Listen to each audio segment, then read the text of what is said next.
Student जुड़ चुके हैं सर। जी जी सर आप स्टार्ट कर दीजिए। स्वागत है आप सभी लोगों का एबिलिटी एनहेंसमेंट कोर्स AEC के अंतर्गत हिंदी भाषा और संप्रेषण, हिंदी भाषा संप्रेषण और संचार, हिंदी क प्रश्न पत्र का हम लोग अध्ययन कर रहे हैं, जिसमें अभी हम लोगों ने अभी तक फर्स्ट चैप्टर कर लिया था।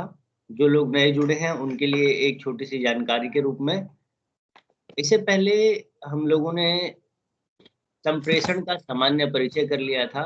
संप्रेषण का सामान्य परिचय का अर्थ है, क्योंकि आप लोगों के इस प्रश्न पत्र का नाम है हिंदी भाषा संप्रेषण और संचार, इसमें आप लोग संप्रेषण क्या होता है, संप्रेषण की क्या उपयोगिता है, संप्रेषण का के विविध आयाम कहाँ क्या क्या है, यानी संप्रेषण जो है किन किन क्षेत्रों में प्रयुक्त होता है, इत्यादि इत्यादि। ये सारी चीजें संप्रेषण से संबंधित सारी प्रक्रियाओं, सारे तत्वों इत्यादि को आप में से किसी का माइक ऑन है, कृपया माइक अपना जो है वो बंद करें। आप लोगों से आग्रह है कि आप लोग अपने माइक्स जो है वो बंद कर दें। तो अभी तक हम लोगों ने संप्रेषण का सामान्य परिचय टॉपिक पर बातचीत कर लिया है। संप्रेषण के इस टॉपिक में, जिसमें पहला टॉपिक था, पहला चैप्टर था, उसमें हम लोगों ने संप्रेषण की अवधारणा यानी संप्रेषण का अर्थ क्या है, संप्रेषण जिसके लिए इंग्लिश में कम्युनिकेशन शब्द का उपयोग किया जाता है, तो संप्रेषण जो है वह विचारों और भावों को जो व्यक्ति या मनुष्य महसूस करता है उसको संप्रेषित करने की या आगे बढ़ाने की या प्रचारित या प्रसारित करने की प्रक्रिया का एक व्यवस्थित प्रक्रिया का नाम है संप्रेषण।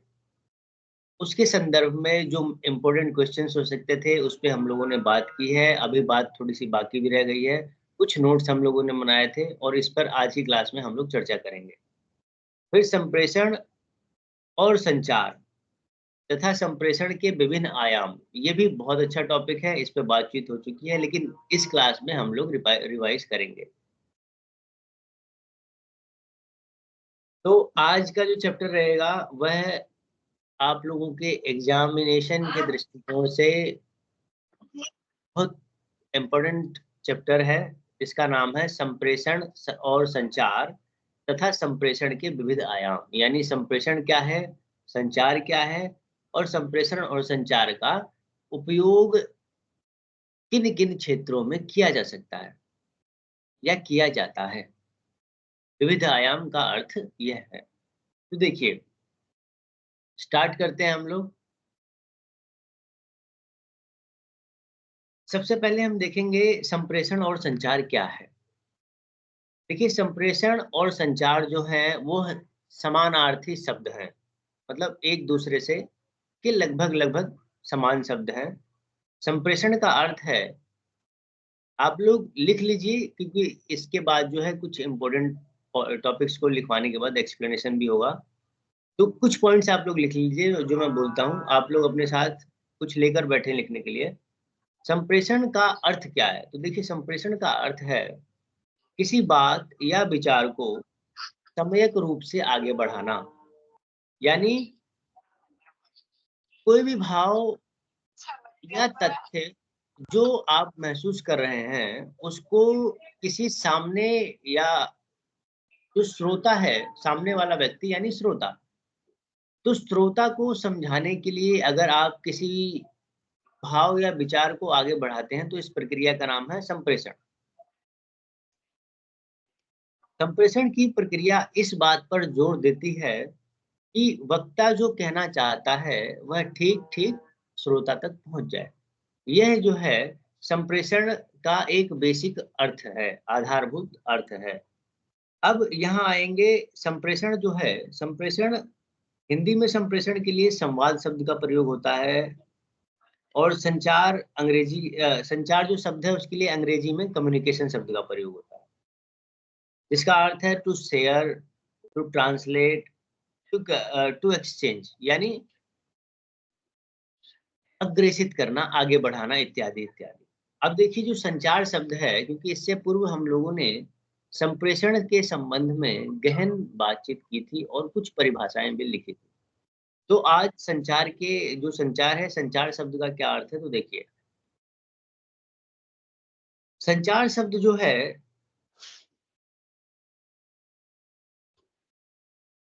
संचार शब्द संप्रेषण के समानार्थी शब्दों में से एक है, जिसका अंग्रेजी में पर्याय है कम्युनिकेशन, और इसका अर्थ है to to share, to transfer इत्यादि इत्यादि।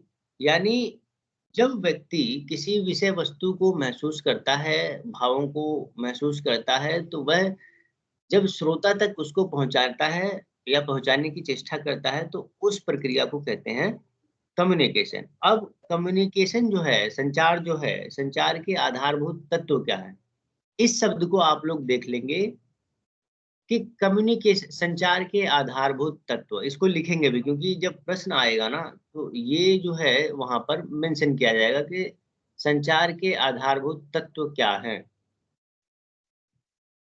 इसको लिखेंगे आप लोग, फिर मैं इसको बताता हूँ कि संचार के आधारभूत तत्व क्या होते हैं और इसका अर्थ क्या होता है।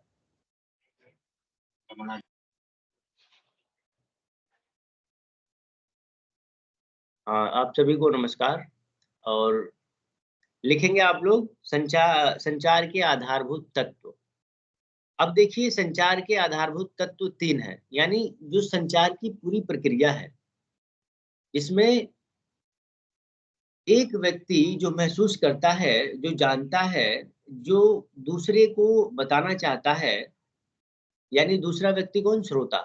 तो उस पूरी प्रक्रिया में कौन-कौन से तत्व हैं, जिनके आधार पर संप्रेषण की यह पूरी प्रक्रिया जो है निर्मित होती है।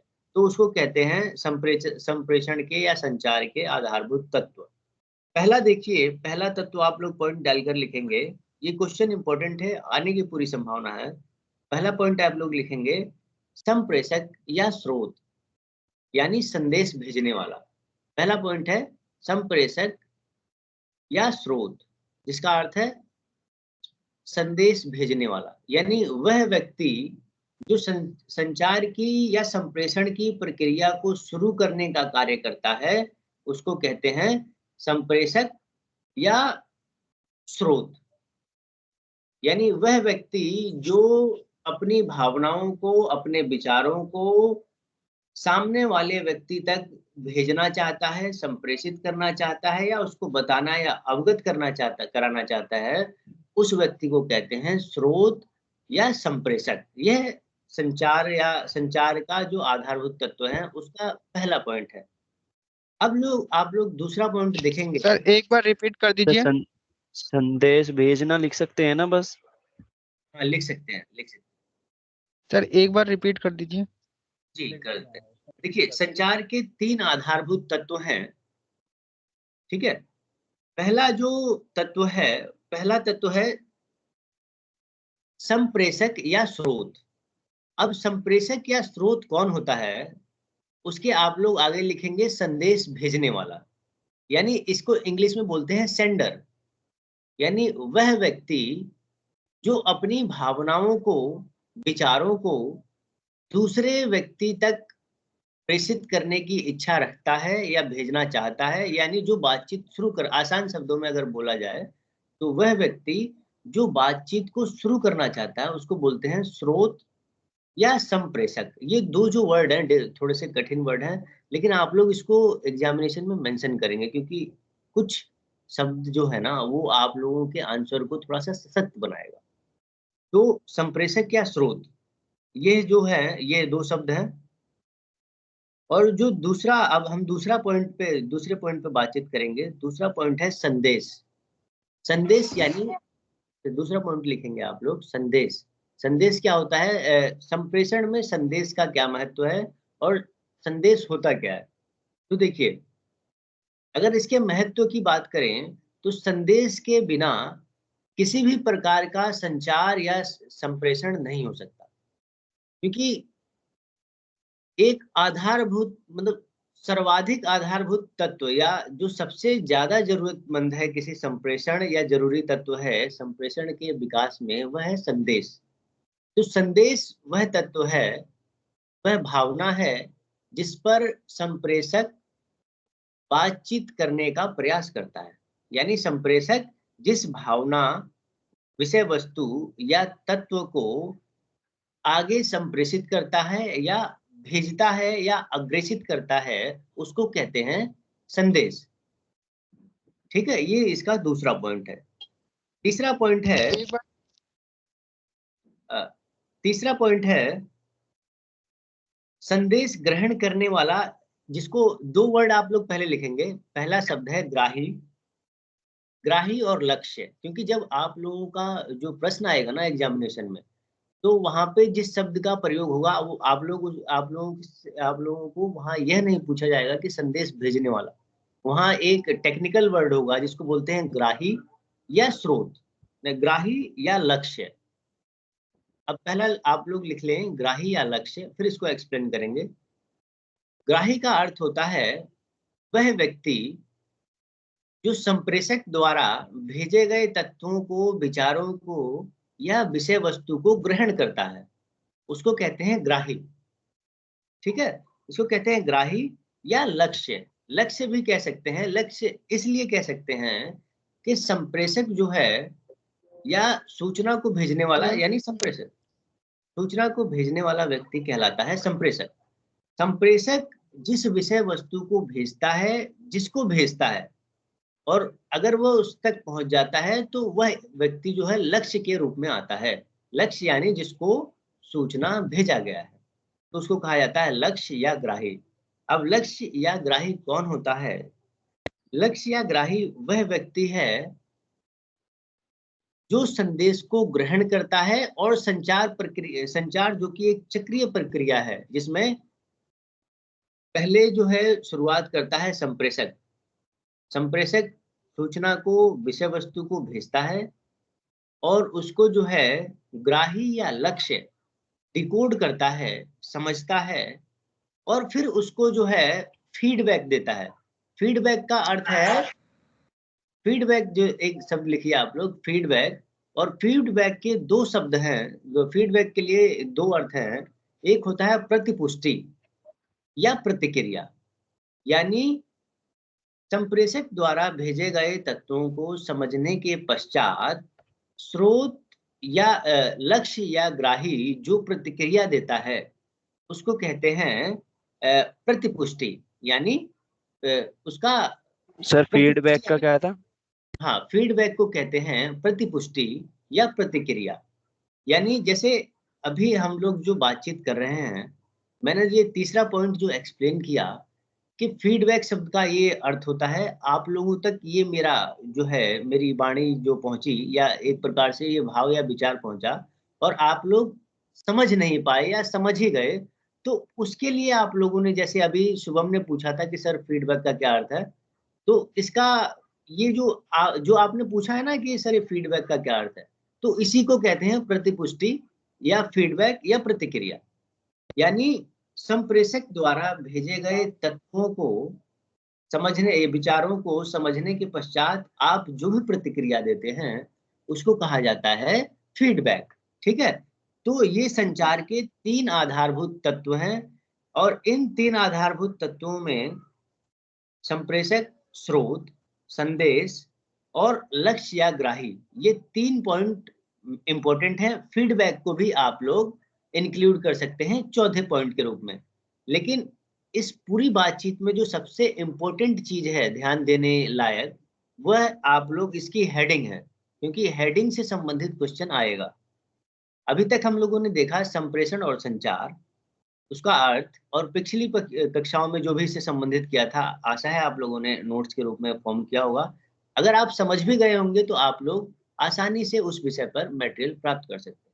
तो आप लोग कृपया उसको समझें और कुछ इंपॉर्टेंट चीजें जो हैं उसको लिख भी लें। तो देखिए, जो इस बातचीत की जो हेडिंग थी, इस विचार विमर्श की जो हेडिंग थी, वह थी संचार के आधारभूत तत्व क्या हैं। इसको आप लोग अच्छे से लिख लें, क्योंकि ये प्रश्न को आपको देखने को मिलेगा। के संचार के आधारभूत तत्व क्या हैं। ठीक है, ये हम लोगों की एक इम्पोर्टेंट, छोटा लेकिन इम्पोर्टेंट टॉपिक है। आशा है आप लोगों को समझ में आया होगा। नहीं आया है तो आप लोग अपने मैसेज के माध्यम से मुझे लिख कर बता दें। और क्योंकि क्योंकि विद्यार्थी ज़्यादा हैं और माइक का उपयोग जो है थोड़ा-सा डिस्टर्बेंस क्रिएट करता है, तो मैसेज आप लोग कर सकते हैं, बोल भी सकते हैं, कोई। अब देखिए अगला जो टॉपिक है वह है संप्रेषण के आयाम। देखिए संप्रेषण के आयाम आप लोग लिख लेंगे, फिर हम इस पे बातचीत करेंगे।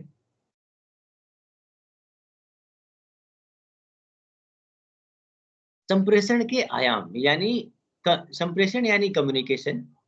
सर एक बार फीडबैक बता दो। चित्रा ने पूछा है फीडबैक के बारे में। तो देखिए जब हम संचार या संप्रेषण या कम्युनिकेशन करते हैं तो उसमें एक छोटी सी प्रक्रिया होती है।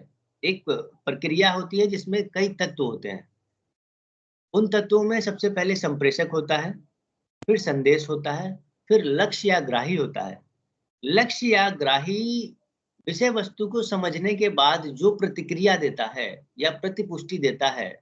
यानी जैसे कि आप अगर किसी से बातचीत करते हैं, आपने कुछ किसी व्यक्ति को, सामने वाले को कहा, तो उस व्यक्ति ने उस कॉन्टेक्स्ट को समझते हुए जो आपको प्रतिक्रिया दी या जो आपसे बातचीत की, आगे भेजा, जो भी विचार या विमर्श था, उसको बोलते हैं फीडबैक। और फीडबैक का जो अर्थ है, उसको बोलते हैं प्रतिपुष्टि या प्रतिक्रिया।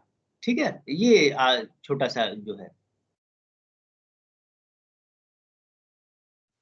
देखिए, रिकॉर्डिंग मिलने की सुविधा उपलब्ध नहीं है, इसलिए मैं बार-बार ज़ोर देता हूँ कि जो भी हम लोग पढ़ रहे हैं, उसको कम से कम आप लोग जो है, मैं इस हिसाब से कुछ नोट्स आप लोगों को बनवा दूँगा, जो लिखने में बहुत छोटे हैं, लेकिन वो आप लोगों के एग्ज़ाम पॉइंट ऑफ व्यू से और समझने के दृष्टिकोण से भी बहुत इम्पोर्टेंट हैं। तो कुछ छोटे-छोटे पॉइंट्स मैं आप लोगों को लिखवाऊँगा और वह आप लोगों को सिलेबस करने को कवर करने में सहायक होंगे, इसलिए आप लोग लिखने का प्रयास करें, ठीक है? और भी कुछ आप लोगों को पूछना हो तो आप लोग मैसेज के माध्यम से पूछ सकते हैं। अब देखिए जो हमारा नेक्स्ट टॉपिक है वह है संप्रेषण के आयाम। यानी संप्रेषण या कम्युनिकेशन जो है, उसका प्रयोग जो है कहाँ-कहाँ किया जा सकता है और कहाँ-कहाँ किया जाता है। तो यहाँ पे एक छोटी-सी एक पंक्ति है, आप लोग इसको लिखेंगे, फिर मैं इसको एक्सप्लेन कर दूँगा कि संप्रेषण के आयाम से तात्पर्य है मानव जीवन में संप्रेषण का क्या-क्या और किस रूप में योगदान है। यानी कहाँ-कहाँ, किस-किस रूप में उसका इस्तेमाल किया जा सकता है। तो आप लोग अपनी अंडरस्टैंडिंग के आधार पे भी सोच सकते हैं कि जैसे कम्युनिकेशन है, उसको जीवन के किस-किस आयाम में, किस-किस डायमेंशन में कम्युनिकेशन का प्रयोग होता है। जैसे छोटे-छोटे कुछ उदाहरण मैं देता हूँ। पहले आप लोग लिख लेंगे एक पंक्ति ये, कि संप्रेषण के आयाम से तात्पर्य है कि मानव जीवन में संप्रेषण या संचार का क्या-क्या और किस-किस रूप में योगदान है या महत्व है। यानी एक बार रिपीट कर। अच्छा, अच्छा। देखिए संप्रेषण के आयाम से तात्पर्य मानव जीवन में संप्रेषण या संचार के क्या-क्या और किस रूप में योगदान है। इसको बोलते हैं संप्रेषण का आयाम। बस आप लोग इस एक लाइन को समझ लीजिए, फिर इसको आगे एक्सप्लेन करते हैं बहुत ईज़िली। देखिए, मानव जीवन में संप्रेषण का क्या-क्या और कहाँ-कहाँ उपयोग है? यह जो है संप्रेषण के आयाम के अंतर्गत आता है। यानी किसी मत, विचार या धारणा के विविध पहलू संप्रेषण के आयाम के अंतर्गत आप लोग देखेंगे इनको। अब देखिए जो संप्रेषण के विविध आयाम हैं, वह कौन-कौन से आयाम हो सकते हैं? देखिए व्यावसायिक आयाम हो सकता है। यानी व्यवसाय को सुचारू रूप से अ, आगे बढ़ाने के लिए, करने के लिए या उससे संबंधित जितनी भी क्रियाएँ हैं, उसको करने के लिए संचार का प्रयोग होता है, संचार का उपयोग होता है। तो संप्रेषण का एक आयाम हो सकता है, आप लोग लिख लेंगे व्यावसायिक आयाम है। दूसरा है सामाजिक आयाम है। सामाजिक आयाम के अंतर्गत वह सारी क्रियाएँ वह सारे वार्तालाप जो सामाजिक संबंधों को मजबूती प्रदान करने के लिए प्रयोग किया जाता है, प्रयुक्त किया जाता है या उपयोग में लाया जाता है, उसको बोलते हैं संप्रेषण के सामाजिक आयाम। फिर होता है तकनीकी आयाम। तो ऐसे बहुत सारे आयाम हैं, कुछ पॉइंट्स में जो है हम लोग इनको समेटने का प्रयास करेंगे। देखिए, सर सामाजिक आयाम एक बार फिर से दोहरा देना। सामाजिक आयाम का अर्थ है संप्रेषण का प्रयोग सामाजिक संबंधों को पुष्ट करने के लिए, मजबूत करने के लिए। यहाँ देखिए, सामाजिक आयाम का अर्थ है सामाजिक संबंधों को पुष्ट करने के लिए, मजबूत करने के लिए जहां पर संचार या संप्रेषण का उपयोग किया जाता है, उसको बोलते हैं संप्रेषण के सामाजिक आयाम। ठीक है, अब इसके कुछ पॉइंट्स और हैं, वो भी आप लोग लिखेंगे। देखिए, संप्रेषण, इसका एक आप लोग हेडिंग डालेंगे, एक एक पॉइंट डालेंगे, फिर उसके बाद में कुछ पॉइंट्स में आप लोग लिखवाएंगे कि देखिए, संप्रेषण के लिए, संप्रेषण के आयाम के लिए परंपरागत और आधुनिक दोनों प्रकार के समाजों में जो मुख्य बिंदु देखे जा सकते हैं उनको हम इस प्रकार देखते हैं। पहला पॉइंट है ये संप्रेषण के आयाम का पहला पॉइंट आप लोग यहाँ से डालेंगे। ये जो 3 पॉइंट्स मैंने बताए थे ना, कि सामाजिक आयाम है, व्यवसायिक आयाम है और ये तकनीकी आयाम है। तो इन सारी चीजों को आगे एक्सप्लेन किया जाएगा ताकि और आसान हो जाए आप लोगों को समझने में। पहला पॉइंट आप लोग देखेंगे, ये जो कम्युनिकेशन, संप्रेषण और संचार के आयामों का पहला है सूचना का संग्रह और प्रसार। पहला पॉइंट है सूचना का संग्रह और प्रसार। सूचना का संग्रह और प्रसार। अब देखिए, सबसे पहले तो पॉइंट का अर्थ समझ लेते हैं कि सूचना का संग्रह क्या होता है। सूचना का संग्रह होता है कि देखिए, जो ये जो दुनिया है ना, या ये जो विश्व है, विश्व में ज्ञान की बहुत सारी शाखाएं हैं। यानी ज्ञान की शाखाओं से का अर्थ है डायमेंशंस ऑफ द नॉलेज। यानी ज्ञान की जो भी विभिन्न शाखाएं हैं, जैसे शाखाओं में अर्थ ले सकते हैं आप लोग, संस्कृत है, विज्ञान है, फिजिक्स है, केमिस्ट्री है। ये ज्ञान की विभिन्न शाखाएं हैं और विभिन्न शाखाओं में निरंतर शोध चलता है। यानी साइंस जो सन 2000 में जहां पर खड़ी थी, 2022 में साइंस में कुछ नया ऐड हुआ है। यानी साइंस ने कुछ नए तत्वों को खोजा है। यानी साइंस के क्षेत्र में नए तत्व, नए सूचनाओं का आगमन हुआ है। इसी प्रकार अगर देखा जाए तो भाषागत दृष्टिकोण से, अगर हिंदी भाषा की हम लोग, हिंदी भाषा में ही अगर हम लोग देखें कि हिंदी भाषा के संदर्भ में क्या प्रगति हुई है, तो देखिए, आज से पूर्व अगर 1990 के दशक की बात करें तो हिंदी भाषा का उतना प्रयोग नहीं हुआ, मतलब उतनी इसके क्षेत्र में जो जितना ज्ञान का विकास हुआ था उससे अधिक आज के समय में हो चुका है। फॉर एग्जाम्पल, 1990 के दशक में पत्र व्यवहार किया जाता था संप्रेषण के लिए, कम्युनिकेशन के लिए। और आज जो है हम अपने कंप्यूटर के माध्यम से, फोन के माध्यम से, विभिन्न एप्लीकेशंस की सहायता से विचारों को हिंदी में टाइप कर सकते हैं, जिसके लिए यूनिकोड का विकास हुआ। यूनिकोड आप लोग में से बहुत सारे विद्यार्थी जानते होंगे कि किसी भी भाषा को तकनीकी रूप से उसके लेखन के लिए यूनिकोड की आवश्यकता होती है। जैसे हिंदी में जो है मंगल होता है, एक यूनिकोड का जो इनका फॉन्ट होता है। तो इन फॉन्ट्स के विकास के माध्यम से हिंदी में जो है ना, हिंदी का विकास तीव्र हुआ। रोजगार में वृद्धि हिंदी के माध्यम से और अधिक हुई। अब हिंदी ना केवल पढ़ाई का विषय नहीं है, मतलब केवल जो हम सोचते थे ना कि हिंदी पढ़ने से जो है उसका इतना विकास नहीं हो सकता, इतने अवसर नहीं है, उपयोग नहीं है। हिंदी में देखिए, हिंदी 1990 में जहां थी, अब उससे काफी आगे चल चुकी है।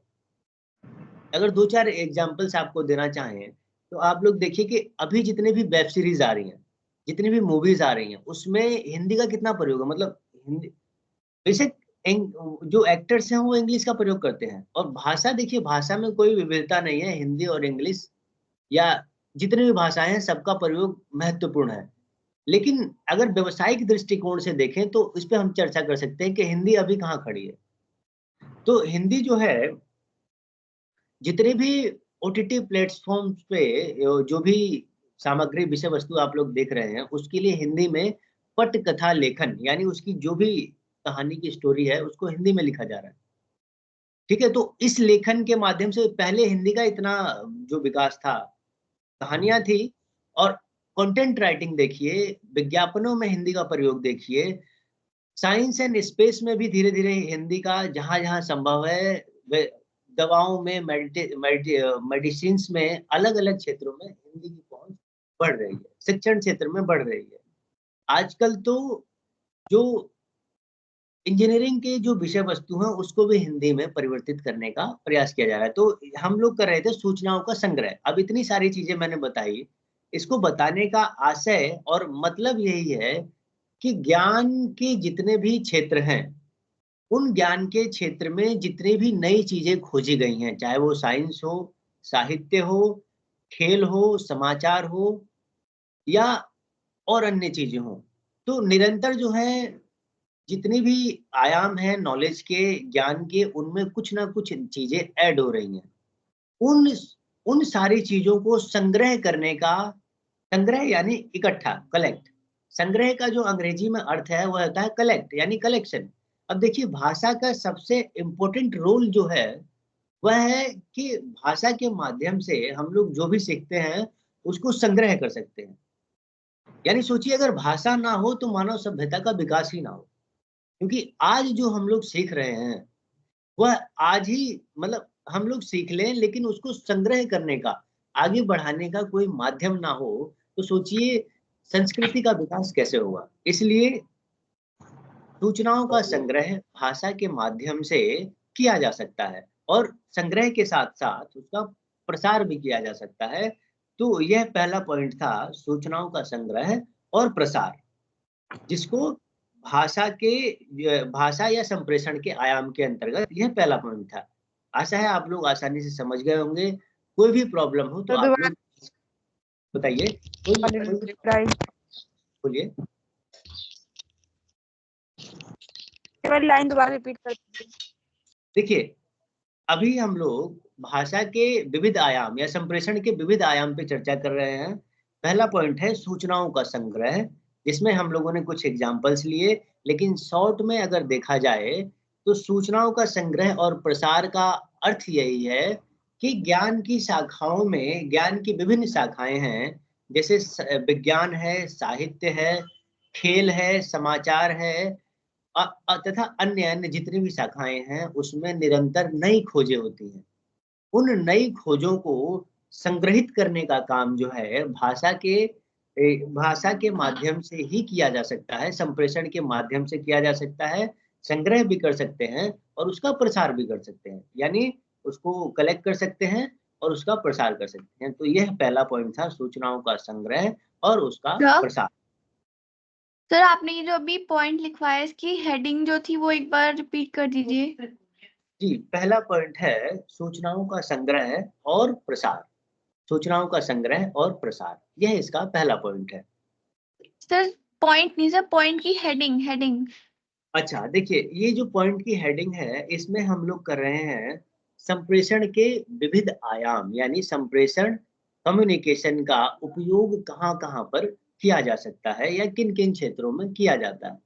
यानी संप्रेषण के आप लोग डालेंगे सिंपली संप्रेषण के विविध आयाम, और उसके अंतर्गत उसके अंदर ये पहला पॉइंट था, सूचनाओं का संग्रह और प्रसार। यदि किसी को के समझने में कोई भी परेशानी हो तो आप लोग मैसेज के माध्यम से या जैसे भी आप लोगों को सुविधाजनक लगे आप लोग पूछ सकते हैं। अब हम लोग दूसरा पॉइंट डालेंगे, सूचना विश्लेषण। सूचना विश्लेषण को इंग्लिश में कहते हैं इंफॉर्मेशन एनालिसिस, सूचना का विश्लेषण। सूचना का विश्लेषण है, देखिए पहला जो पॉइंट लिखा था हम लोगों ने, सूचना का संग्रह और उसका प्रसार। यानी कलेक्शन ऑफ इंफॉर्मेशन, है ना। और दूसरा जो है पॉइंट है वह है सूचना का विश्लेषण, एनालिसिस ऑफ इंफॉर्मेशन। यानी ज्ञान की जितनी भी शाखाएं हैं उसमें जितने भी नए नए तत्वों की खोज होती है, नए नए डायमेंशंस में जो भी नए आविष्कार होते हैं, खोज होती है, जो भी जानकारियां हैं, उसकी सूचना तो मिलती ही है। उससे संबंधित जो विचार विमर्श है उसकी प्रक्रिया भी भाषा के माध्यम से, संप्रेषण के माध्यम से या कम्युनिकेशन के माध्यम से होती है। फॉर एग्जाम्पल, अगर आप लोग देखें, इलेक्ट्रॉनिक मीडिया के माध्यम से देखें, तो देश में जितने भी घटनाएं घटित हो रही हैं, फॉर एग्जाम्पल कल का ही अगर उदाहरण लिया जाए, तो कल एक बहुत बड़ी घटना घटी जिससे आप लोग शायद अवगत होंगे कि राजनीतिक घटना है कि दिल्ली के जो मुख्यमंत्री हैं उनके संदर्भ में सूचना आई। केजरीवाल जी। हाँ जी, उनके संदर्भ में सूचना आई थी कि वो अभी जो है ईडी के संपर्क में है और उनसे जो भी डिटेंशन वगैरह जो भी चल रहा है उनका रिमांड वगैरह या उनसे पूछताछ की जा रही है। तो बहुत सारी ये जो है, ये एक घटना, एक बेसिक घटना है, यानी एक ये इंफॉर्मेशन हो गई, आप लोगों तक पहुंची। अब इस इंफॉर्मेशन के पहुंचने के पश्चात आप लोग जितने भी टीवी चैनल्स को खोलेंगे तो आप लोगों को देखने को मिलेगा कि एक विशेषज्ञों की टीम जो है,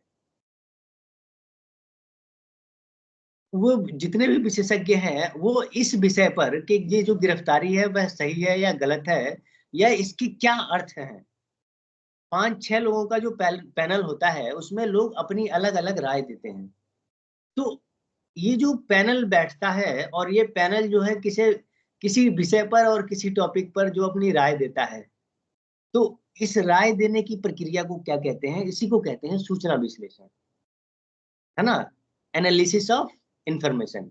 यानी प्रिंट मीडिया में किसी भी विषय वस्तु पर जो डिबेट हो रहे हैं और उस फील्ड के जो विद्वान हैं, या उस फील्ड में जो विद्वान का अर्थ है किसी क्षेत्र विशेष में, किसी क्षेत्र विषय में, जैसे अगर स्पोर्ट्स हो जाए या साइंस हो जाए या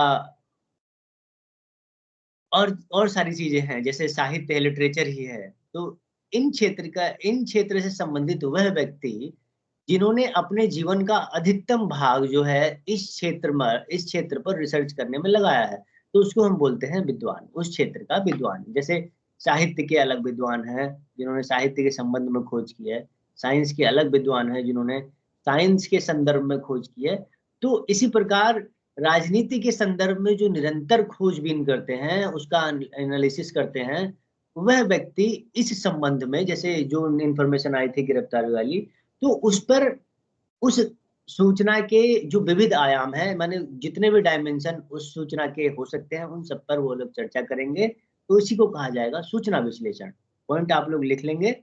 पहला, दूसरा पॉइंट है सूचना का विश्लेषण। पहला था सूचना का संग्रह और प्रसार, दूसरा पॉइंट है सूचना का विश्लेषण।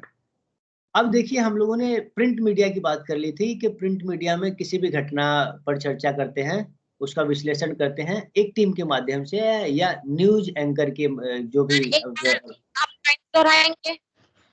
हाँ, देखिए, सूचना का विश्लेषण कई आधार पर होता है। जैसे एक दो एग्जांपल ले लेते हैं हम लोग। Print media, electronic media. Print media में अगर आप लोग पहले इलेक्ट्रॉनिक मीडिया का देखिए कि इलेक्ट्रॉनिक मीडिया कैसे सूचना का विश्लेषण करती है, कि जैसे कि कल की घटना जो भी है या जो भी ताजा घटनाएं अभी घटित हो रही हैं, जैसे कोरोना महामारी की थी या कल की गिरफ्तारी की थी या चुनावों के इलेक्शन के जो रिजल्ट हैं, वो जितनी भी घटनाएं हैं उससे संबंधित विद्वान जनों का एक पैनल जो है वह बैठता है और उसके विविध आयामों पर वह चर्चा करता है। तो वह क्या करता है, बेसिकली जो भी इंफॉर्मेशन है उसके संबंध में विश्लेषण ही करता है, एनालिसिस ही करता है। प्रिंट मीडिया में भी आप लोगों ने देखा होगा, जो भी इम्पोर्टेंट सूचनाएं होती हैं, खबर होती है, जैसे कुछ भी हो सकता है, तो उससे संबंधित जो भी इम्पोर्टेंट सूचनाएं हैं उससे संबंधित न्यूज़पेपर में एडिटोरियल होता है या संपादकीय होता है। संपादकीय या एडिटोरियल क्या है, तो वो सूचना का विश्लेषण ही है ना।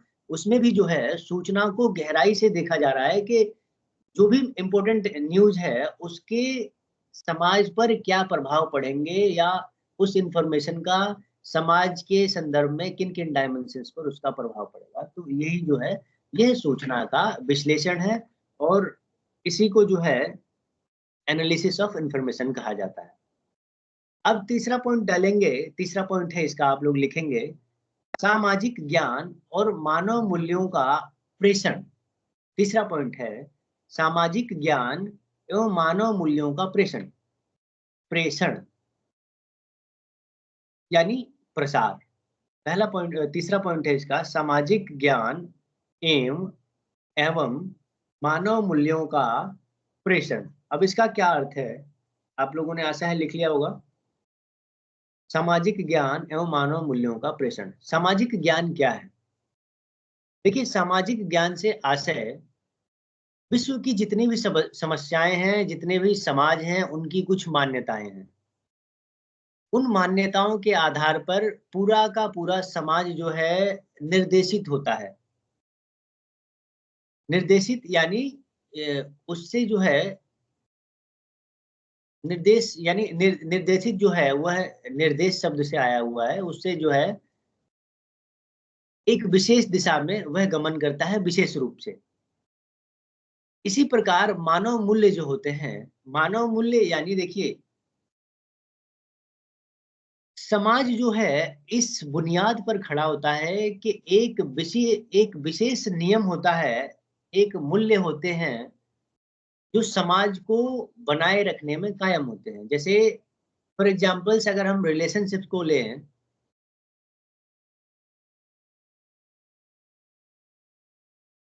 हाँ देखिए, सामाजिक ज्ञान एवं मानव मूल्यों का प्रेषण यानी समाज से संबंधित जितने भी विषय वस्तु हैं या नियम है, उनको भी भाषा के माध्यम से सीखा जा सकता है, एनालिसिस किया जा सकता है, उसका प्रचार प्रसार किया जा सकता है।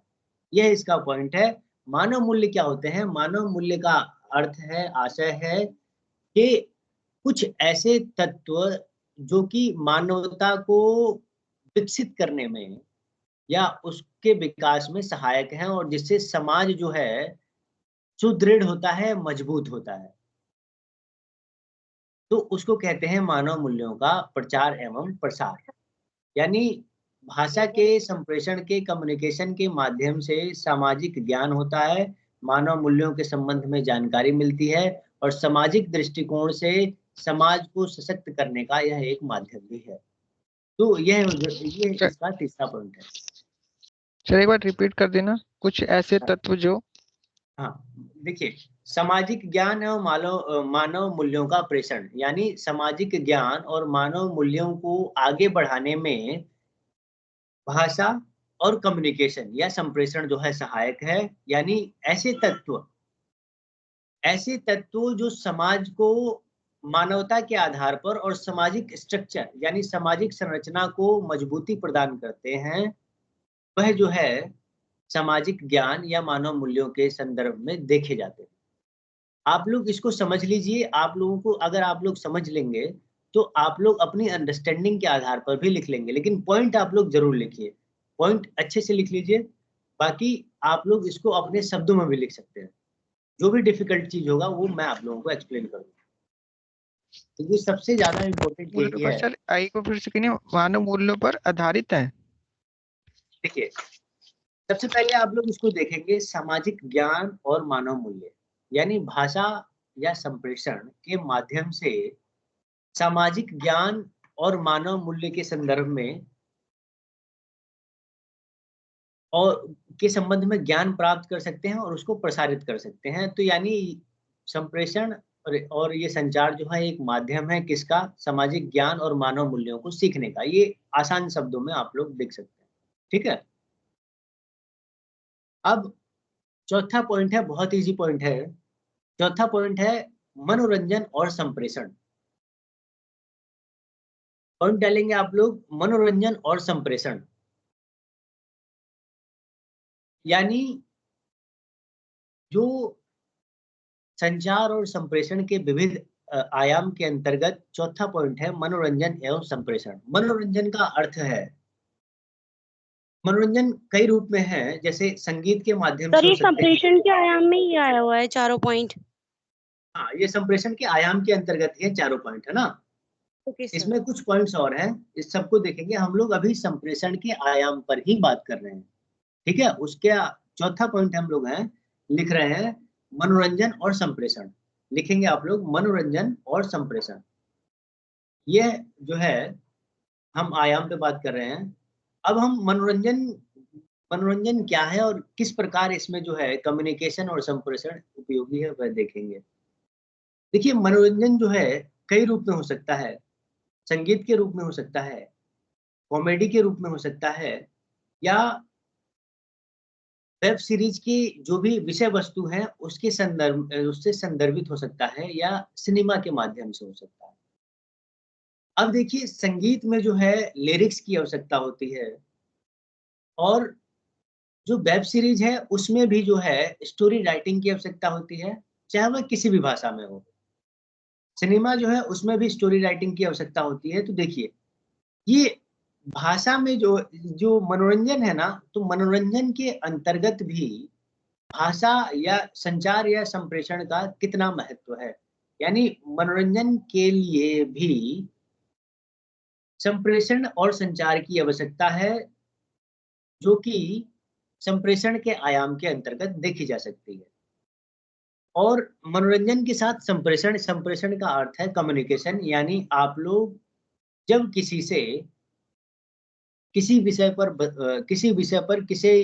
विषय के संबंध में बातचीत करना चाहते हैं, तो वह संप्रेषण के अंतर्गत आएगा। इसलिए मनोरंजन एवं संप्रेषण के रूप में इसका प्रयोग हो सकता है। छठवां पॉइंट आप लोग देखेंगे, शिक्षा प्रदान करने के लिए संप्रेषण और संचार का उपयोग, यानी उसका आयाम। छठवां पॉइंट है शिक्षा प्रदान करने के लिए। सोचिए कि अगर संप्रेषण ना हो तो, या संचार ना हो तो तो पॉइंट बोल देना सर। छठवां पॉइंट है शिक्षा प्रदान करना। छठवां पॉइंट है शिक्षा प्रदान करना। सर ये 5th पॉइंट होना चाहिए, 6th नहीं। हाँ, वो Yes, पॉइंट्स में sir. आप लोग देख लेंगे। पांचवा पॉइंट, हाँ पांचवा ही लिख लीजिए आप, शिक्षा प्रदान करना। हाँ, पांचवा ही पॉइंट है इसका, शिक्षा प्रदान करना। अब शिक्षा प्रदान करने में भाषा या संचार, संप्रेषण या संचार किस प्रकार सहायक।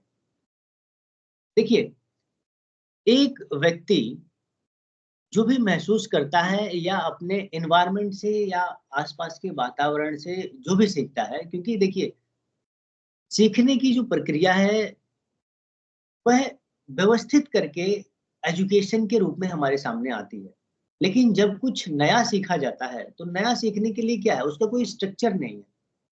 आप लोग अपने वातावरण से जो भी महसूस करेंगे या जो व्यक्ति भी महसूस करता है वह जो है उसको जानता है, और अपने जाने हुए यानी जाने हुए को या अनुभव करता है, अनुभूत जो भी विषय वस्तु है। फॉर एग्जाम्पल, अगर एक व्यक्ति सुबह उठकर समुद्र तट पर गया और उसने देखा कि आज समुद्र में जो है लहरें काफी तेज हैं और हवाएं काफी तेज हैं, तो वह अनुमान लगा सकता है कि आज जो है तूफान आने की संभावना है। यानी उसने किसी विषय वस्तु को महसूस किया, अनुभव किया। अब उस महसूस किए हुए विषय वस्तु को जब वह सामने वाले तक भेजना चाहता है या संप्रेषित करना चाहता है, तो उसके लिए संप्रेषण या संचार का उपयोग वह करेगा। तो इसलिए शिक्षा प्रदान करने के लिए भी संप्रेषण और संचार का उपयोग किया जा सकता है। जैसे ज्ञान की जितनी भी शाखाएं हैं उससे जुड़े हुए जो भी विद्वान हैं, उन्होंने जो भी महसूस किया है, जाना है, उसको वह दूसरों तक तभी तो बता सकते हैं ना, जब उनके पास बताने का कोई माध्यम हो। और वह माध्यम क्या है, तो वह माध्यम है संप्रेषण या कम्युनिकेशन। संप्रेषण और कम्युनिकेशन के माध्यम से एक व्यक्ति अपने सीखे हुए को, अपने महसूस किए हुए विषय वस्तु के, अनुभव किए हुए विषय वस्तु को जब दूसरों तक संप्रेषित कर पाता है, भेज पाता है, तो उस प्रक्रिया को कहते हैं शिक्षा प्रदान करना, या सीखे हुए को आगे भेज पाना, यानी शिक्षा प्रदान करना पॉइंट में आप लोग यह देख सकते हैं कि शिक्षा को आगे बढ़ाने में कम्युनिकेशन कितना इम्पोर्टेंट है। यानी बिना कम्युनिकेशन या संप्रेषण के सारे ज्ञान अगर हमारे पास संग्रहित भी हों तो वह आगे तक संप्रेषित नहीं हो सकते, यानी वह बताए नहीं जा सकते, उन पर चर्चा नहीं की जा सकती। और इसका अंतिम परिणाम यह होगा कि सामाजिक विकास की जो रफ्तार है वह धीमी पड़ जाएगी, क्योंकि सामाजिक विकास इसीलिए संभव है क्योंकि संप्रेषण के माध्यम से, कम्युनिकेशन के माध्यम से नॉलेज को जो है, ज्ञान को जो है, एक व्यक्ति से दूसरे व्यक्ति को हस्तांतरित किया जा सकता है। यानी एक पीढ़ी जो सीखती है वह शिक्षण के रूप में दूसरी पीढ़ी तक आगे जब भेजती है तो उस प्रक्रिया को कहते हैं शिक्षा प्रदान करना। और वह संभव कैसे है? तो वह भाषा या संप्रेषण के माध्यम से संभव है। मुझे तो बताया नहीं, ये लाना है। आप लोगों में से किसी का ना माइक ऑन है, आप लोग माइक तभी ऑन करें जब आप लोगों को कुछ पूछ रहा है ना। कुछ पॉइंट्स अगर आप लोगों को पूछने हैं तो आप लोग बीच बीच में मैसेज भी कर सकते हैं, इससे थोड़ा सा ना डिस्टरबेंस जो है वो कम क्रिएट होगा। लेकिन आपको कुछ पूछना है तो आप वैसे भी पूछ सकते हैं। फोर्थ पॉइंट, मनोरंजन और संप्रेषण। मनोरंजन और संप्रेषण में देखिए यही अर्थ है इसका कि संप्रेषण और संचार के माध्यम से मनोरंजन किस प्रकार जो है किया जा सकता है। तो संप्रेषण जो और मनोरंजन जो है भाषा का ही एक रूप है, और भाषा के माध्यम से संगीत का लिरिक्स, पटकथा इत्यादि वह लिखा जाता है, जो कि संप्रेषण के रूप में, यानी एक जो कहानी की स्टोरी है ना, वो स्टोरी के माध्यम से राइटर जो है आपसे कुछ कहना चाहता है। फॉर एग्जाम्पल, अगर आप लोग किसी एक मूवी का एग्जाम्पल लें, जैसे कि अगर आप लोग रिसेंट में कोई मूवी आई थी, कोई भी उदाहरण दे सकते हैं आप लोग, 12th फेल। हाँ, अब वो भी दे सकते हैं, और 3 इडियट्स का नाम भी ले सकते हैं। तो 3 इडियट्स के माध्यम से, क्योंकि वह एक शैक्षिक वातावरण से संबंधित है, तो देखिए सिर्फ शैक्षणिक जो ये है ना 3 इडियट्स, उसमें जो स्क्रिप्ट राइटर हैं उन्होंने उस स्टोरी के माध्यम से जो भी दर्शक हैं उनसे कुछ कहने का प्रयास किया है, और वह इतने सफल रूप में कह सके हैं कि मूवी जो हिट हुई है। यानी कहानी की स्टोरी भी जो है वह अपने दर्शकों से और श्रोताओं से कुछ ना कुछ कहने की कोशिश करती है। इसी प्रकार देखिए कि एक व्यक्ति जो है अपने मूड्स के अनुसार संगीत का या म्यूजिक का चयन करता है। जब आप थोड़े से सैड होते हैं तो सैड सॉन्ग सुनते हैं, क्योंकि गाने का जो लिरिक्स है वह भी आपसे कुछ ना कुछ कहने की कोशिश कर रहा है ना। जब आप अच्छे मूड में होते हैं तो किसी अन्य प्रकार का संगीत सुनते हैं, जो भक्ति से संबंधित है तो कुछ अन्य प्रकार का लिरिक्स होता है, देशभक्ति से संबंधित कुछ अन्य प्रकार का लिरिक्स होता है। तो यह भी जो है कम्युनिकेशन के ही एक प्रकार के रूप में आता है। तो यह हमारा चौथा पॉइंट था। 5वां पॉइंट हम लोगों ने देख लिया है। 5वां पॉइंट था शिक्षा प्रदान करना। 6th पॉइंट है घटनाओं एवं मुद्दों की व्याख्या करना। अब देखिए इसका छठा आयाम का जो संप्रेषण के आयाम का 6th पॉइंट है वह घटनाओं और मुद्दों की व्याख्या करना।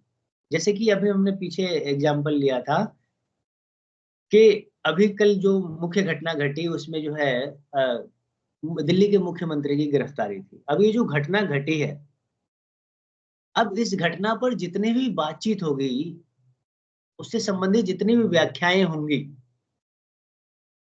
वह किसके माध्यम से हो रही हैं? तो वह संप्रेषण के माध्यम से ही हो रही हैं, संचार के माध्यम से ही हो रही हैं। यानी आप लोग इस पॉइंट के माध्यम से किसी भी एग्जाम्पल को उठाकर उसके संबंध में आप लोग लिख सकते हैं कि किसी भी घटना से संबंधित उसके पक्ष को, उसके विपक्ष को तथा समाज पर पड़ने वाले उसके विविध आयाम को समझने के लिए संप्रेषण और संचार की सहायता लेते हैं, जिससे कि संप्रेषण और संचार की उपयोगिता का पता चलता है। 7th पॉइंट है समाज में एकजुटता लाना। समाज में एकजुटता एक लाना। मिनट सर, आप थोड़ा सा रिपीट कर दीजिए। किसी भी घटना से संबंधित। देखिए, घटना और मुद्दों, छठवां पॉइंट था घटना एवं मुद्दों की व्याख्या करना। यानी किसी भी घटना से संबंधित जानकारी का विश्लेषण, उसके पक्ष, उसके विपक्ष, यानी उसका नकारात्मक पक्ष और उसका सकारात्मक पक्ष, तथा समाज पर उस घटना का के जो भी विविध आयाम हैं, कौन कौन से आयाम, मतलब किन किन प्रकारों से उसका प्रभाव जो है समाज पर पड़ेगा, उन सारी बातों को देखने के लिए, एनालिसिस करने के लिए, अनुभव करने के लिए या जानने के लिए जिस चीज का सहारा लगेगा, उसको कहते हैं हम संप्रेषण या संचार। यानी संप्रेषण और संचार के माध्यम से। सर इस हाँ पॉइंट के लिए एक एग्जाम्पल दे दीजिए। हाँ, देखिए, फॉर एग्जाम्पल, जैसे अभी हमने एग्जाम्पल, दूसरा एग्जाम्पल ले लेते हैं। दूसरा एग्जाम्पल देखिए, भारत में अभी बहुत बड़ी एक जो है इवेंट या घटना कहिए होने वाली है, जो कि भारत के पूरे भविष्य को तय करता है। यानी इंडिया कैसे संचालित होगा, उसके संदर्भ में एक इवेंट होने वाला है जिसको बोलते हैं लोकसभा इलेक्शन। अब लोकसभा इलेक्शन जो है एक बहुत बड़ी घटना या मुद्दा है। अब इसके संदर्भ में इसका सकारात्मक पक्ष, इसका नकारात्मक पक्ष जो भी है, उसके संदर्भ में जो भी चर्चाएं होंगी वह किसके माध्यम से होंगी, तो वह भी जो है संचार और संप्रेषण के माध्यम से होंगी। तो यह जो है, यह पॉइंट जो है संचार और संप्रेषण के आयाम के अंतर्गत देखा जा सकता है कि संचार और संप्रेषण और संचार के माध्यम से किसी भी घटना या मुद्दों की व्याख्या की जा सकती है। जो भी इम्पोर्टेंट घटनाएं हैं उनकी व्याख्या या उससे संबंधित जानकारी प्राप्त की जा सकती है। यह छठवां पॉइंट था। अब ये जो लास्ट पॉइंट हम लोग देखेंगे, समाज में एकजुटता लाना। इस पॉइंट के बाद आप लोगों की अगर कोई प्रश्न हो तो सर ये 7वां पॉइंट है इसी का। हाँ जी, ये 7वां पॉइंट है, समाज में एकजुटता लाना। देखिए, जो समाज का स्ट्रक्चर है ना, समाज निर्मित ही इस कारण हो सका है क्योंकि समाज के पास एक ऐसी युक्ति है या ऐसा यंत्र है जिससे वह आपस में संवाद कर सके। अगर देखिए संप्रेषण ना हो, संचार ना हो, तो समाज का बनना बहुत कठिन कार्य है। समाज में एकजुटता लाने के लिए संप्रेषण का कितना महत्व है। यानी देखिए, जितने भी व्यक्ति हैं वह अलग अलग चीजों को अनुभव करते हैं। हो सकता है किसी सेम विषय वस्तु को देखकर एक व्यक्ति कुछ और महसूस करे और दूसरा व्यक्ति जो है कुछ और महसूस करे, लेकिन इन सारे व्यक्तियों को सामाजिक रूप से एकजुट करने के लिए क्या कार्य किया जा सकता है, तो उसके लिए भाषा, संप्रेषण और संचार की सहायता ली जाती है। संप्रेषण और संचार के माध्यम से उनको निर्देशित किया जा सकता है कि किस प्रकार एक विभिन्न मुद्दे को या एक विशेष मुद्दे को किस दृष्टिकोण से देखना है। जैसे फॉर एग्जांपल, अगर समाज में कुछ गलत होता है, किसी भी घटना को उठा सकते हैं, कोई भी घटना हो सकती है। अगर कुछ ऐसी घटना घटी है जो सामाजिक दृष्टिकोण से गलत है, तो उस पे जो है समाज के जितने भी जानकार हैं या विद्वान हैं उस पे अपनी अपनी राय रखेंगे और उस राय के माध्यम से, उस विचार के माध्यम से कुछ जो है निष्कर्ष निकलेगा और उस निष्कर्ष को जो है समाज समाज में प्रेषित किया जाएगा और उस हिसाब से जो है समाज संचालित होता है। फॉर एग्जाम्पल, अगर सुप्रीम कोर्ट किसी विषय वस्तु पर, जैसे कि 377 एलजीबीटी कम्युनिटी, जो कि भारत में एक बहुत विवादास्पद मुद्दा रहा है समलैंगिकता का। कुछ साल पहले सुप्रीम कोर्ट ने इस पर अपना जजमेंट दिया था। तो इस जजमेंट का, ये जो जजमेंट सुप्रीम कोर्ट ने दिया है, इससे समाज जो है निर्देशित होगा और समाज में एकजुटता आएगी कि समाज में विभिन्न लोग, देखिए सबकी जो है सोचने का दृष्टिकोण अलग हो सकता है, लेकिन एक विशेष संस्था से, जैसे कि सुप्रीम कोर्ट है, उससे अगर कोई जजमेंट आता है तो वह जो है सामाजिक एकता के लिए सहायक है। तो इसी प्रकार के एग्जाम्पल्स जो है आप लोग भी दे सकते हैं। कि सर सामाजिक इसके लिए एक एग्जांपल और दे सर सकते हैं पेपर please? जो है वो छूट जाता है, तो आप बता दो कैसे अटेम्प्ट करना है। हाँ, इसके लिए ना मैं आप लोगों को, देखिए अभी कोशिश हम लोग कर रहे हैं कि इसके लिए, जैसे मैंने आपको बताया था कि अभी हम लोग बात करेंगे सिलेबस को पहले ना जल्दी से कवर करेंगे, क्योंकि ना टोटल हमारे पास 5 क्लासेस हमारे पास हैं, इसमें से 2 क्लासेस हो चुकी हैं।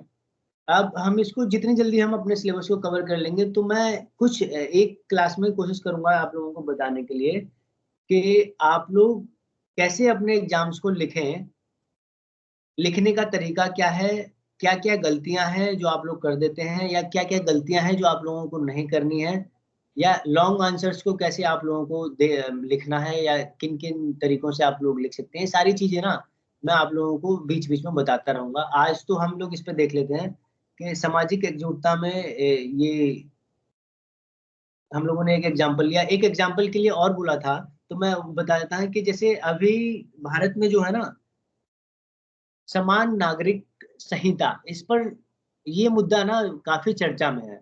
समान नागरिक संहिता यानी सिविल सिविल सिविल कोड पे आजकल चर्चा हो रही है। कुछ आसान टॉपिक भी ले सकते हैं आप लोग। Uniform civil code. हाँ, यूनिफॉर्म सिविल कोड, या कुछ बच्चों को जो थोड़ा डिफिकल्ट लगेगा, क्योंकि देखिए यूनिफॉर्म सिविल कोड का आशय यही है कि जितने भी भारत में जितने भी समाज हैं, मतलब उनके लिए समान रूप से समान जितने भी समान रूप से जो भी समस्याएं हैं उनके लिए समान रूप से कानून बनाया जाए। क्योंकि पहले ये होता था कि प्रत्येक समाज के लिए, मतलब कुछ समाज ऐसे हैं या कुछ धर्म ऐसे हो सकते हैं जिनके लिए धार्मिक आधार पर कुछ नियम बनाए गए थे। अब उसको जो है एक विस्तृत चर्चा के बाद गवर्नमेंट जो है चाहती है कि जितनी भी घटनाएं हैं उसको भारतीयता के आधार पर देखते हुए अल जितनी भी घटनाएं हैं उसके लिए समान रूप से कानून का निर्माण किया जाए, जिसमें एक समरूपता देश में देखने को मिले। या कोई आसान टॉपिक ले सकते हैं, जैसे एक मूवी ले सकते हैं। मूवी देखिए, एक मूवी देखने के बाद अलग अलग लोगों की अलग अलग राय होती है, लेकिन एक समीक्षक यानी मूवी से संबंधित वह व्यक्ति जो मूवीज को एनालाइज करता है, वह अपने विचार जब रखता है तो एक ऑथेंटिसिटी उसके अंदर होती है, तो उसके आधार पर जो है कुछ तत्व निकल कर आते हैं जो सर्वमान्य हो सकते हैं। तो यही पॉइंट है कि समाज में एकजुटता इस आधार पर लाई जा सकती है जब संस्थागत रूप से किन्हीं विषय वस्तुओं को समाज में प्रेषित किया जाए। जैसे कोई घटना घटी, फॉर एग्जांपल अभी ना जैसे लॉकडाउन का ही जो समाचार है, तो लॉकडाउन का जो समाचार है वह कैसे मिलेगा? तो संप्रेषण और कम्युनिकेशन के माध्यम से, न्यूज़ चैनलों के माध्यम से आप लोगों तक वो प्रेषित किया जाएगा, वह सूचना मिलेगा, और समाज जो है उसके आधार पर ही निर्देशित होगा, उस आधार पर ही क्रियाकलाप करेगा। तो इसलिए सामाजिक एकजुटता लाने में संप्रेषण और संचार का महत्वपूर्ण योगदान है। तो हम लोगों ने आज देखा है ये संप्रेषण और संचार और इसके विविध आयाम। रिजल्ट कब आएगा सेकंड सेमेस्टर का? एक बार थोड़ा सा बोलेंगे, क्योंकि वो आपकी आवाज कट रही है। रिजल्ट कब तक आएगा सेकंड सेमेस्टर का? हाँ, देखिए रिजल्ट इत्यादि के लिए ना वो आप लोगों को ना निरंतर अपनी जो वेबसाइट है उस पर थोड़ा सा चेक करना होगा, या एसओएल की जो भी अलग अलग क्रियाकलापों के लिए ना, जैसे रिजल्ट हो गया, या किताबों का वितरण हो गया, या सिलेबस हो गया, इन चीजों के लिए अलग अलग कमेटियां होती हैं, अलग अलग डिपार्टमेंट्स होते हैं, और उनके पास ना अलग अलग विषयों से संबंधित जानकारी होती है। तो आप लोग कर ये सकते हैं ना कि जो वेबसाइट है उससे संबंधित कुछ नंबर्स होते हैं डिपार्टमेंट से संबंधित, तो आप लोग उस पर कॉल कर सकते हैं, या फिर मैसेज के माध्यम से भी आप लोग पूछ सकते हैं, तो है ना। तो एक बार आप लोग ऐसे संपर्क कर सकते हैं। आप फिर भी कुछ जानकारी वो अगर सर होती है, इससे संबंधित अगर कुछ भी जानकारी होती है तो मैं कोशिश करूंगा कि आप लोगों को बताऊं। फिलहाल कोई जानकारी नहीं है ना। तो आप लोगों को कुछ और पूछना है, 1-2 मिनट और है हमारे पास, तो Yes, sir, लगभग एक क्लास क्वेश्चन की पूछ रहे उत्पत्ति हैं कब से मानी जाती है? बताइए, पूछिए। संप्रेषण की उत्पत्ति कब से मानी जाती है?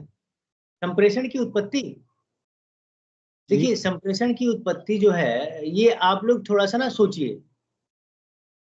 सभ्यता का विकास जब हुआ, मनुष्य की उत्पत्ति जब हुई, ये देखिए लास्ट क्वेश्चन है क्योंकि अपना टाइम हो चुका है। जब से मनुष्य पैदा हुआ, मनुष्य का विकास हुआ, कब से हुआ इसकी कोई स्पेसिफिक तिथि नहीं है। तो जब से मनुष्य का विकास हुआ तो starting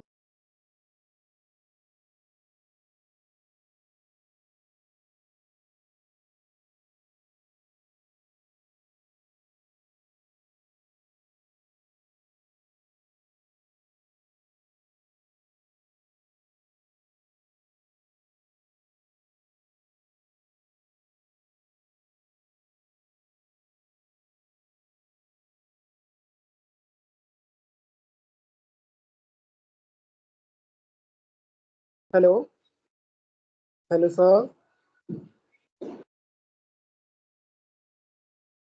hello hello sir. Sir चले गए शायद। सर का नेटवर्क लॉस्ट हो गया क्या? नई क्लास Excuse खत्म me, हो सर का गई भाई, 11 बज गए ना। अच्छा 11 बजे हो गए, क्लास खत्म हो गई।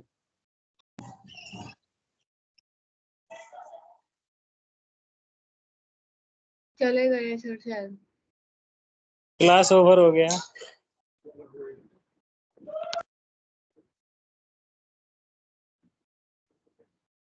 ओवर हो गई है क्लास।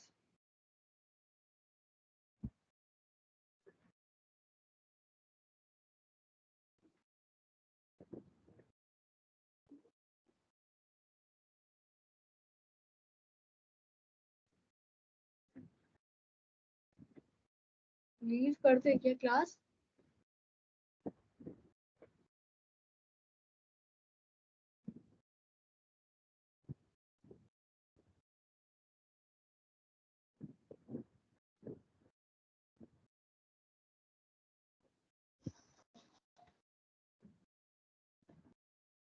हेलो सर, मुझे सुन रहा है? अगला तरफ नहीं आएंगे। कुछ दे सकते हैं? छुट्टी हो गई। हेलो